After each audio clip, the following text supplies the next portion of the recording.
আগামী জাতীয় সংসদ নির্বাচনকে সামনে রেখে ময়মনসিংহের ১১টি আসনে বিএনপি থেকে মনোনয়ন প্রত্যাশীদের সম্ভাব্য একটি তালিকা বিভিন্ন নির্ভরযোগ্য সূত্র থেকে এই তথ্য সংগ্রহ করা হয়েছে। আসন ভিত্তিক সম্ভাব্য প্রার্থীদের তালিকা: ময়মনসিংহ ১, হালুয়াঘাট ও দুবাউড়া। এই আসনের দলের মনোনয়ন পেতে আগ্রহী ৩ প্রার্থী হলেন সৈয়দ এমরান সালেহ প্রিন্স, আফজাল এইচ খান, সালমান ওমর রুবেল। ময়মনসিংহ ২, ফুলপুর ও তারাকান্দা।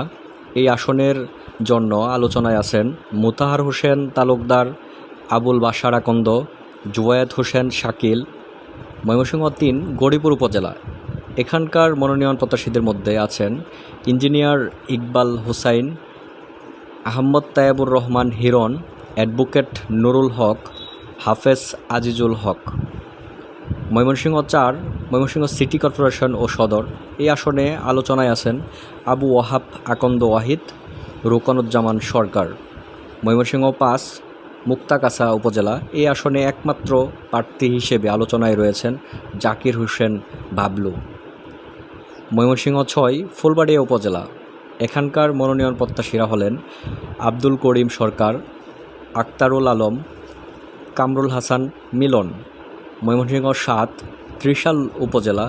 এই আসনে দলীয় মনোনয়নের জন্য আলোচনায় আছেন ডাক্তার মাহবুবুর রহমান লিটন, মোহাম্মদ জয়নাল আবেদিন, মোহাম্মদ শহীদুল আমিন খসরু, আমিরুল ইসলাম আমিন সরকার। ময়মনসিংহ ৮, ঈশ্বরগঞ্জ উপজেলা। এখানকার সম্ভাব্য প্রার্থীরা হলেন লুৎফুল্লাহেল মাজেদ বাবু, শাহনুরুল কবির শাহিন। ময়মনসিংহ ৯, নান্দাইল উপজেলা। এই আসনে 2 ভাইয়ের নাম আলোচনায় রয়েছে, ইয়াসের খান চৌধুরী, নাসের খান চৌধুরী। ময়মনসিংহ ১০, গফরগাঁও উপজেলা। এই আসনের জন্য মনোনয়ন প্রত্যাশীদের মধ্যে আছেন সিদ্দিকুর রহমান, শফিকুর রহমান, আখতারুজ্জামান বাচ্চু। ময়মনসিংহ ১১, ভালুকা উপজেলা। এই আসনে 2 জন সম্ভাব্য প্রার্থীর নাম শোনা যাচ্ছে, ফখরুল উদ্দিন আহমেদ বাচ্চু, মোহাম্মদ মুর্শেদ আলম।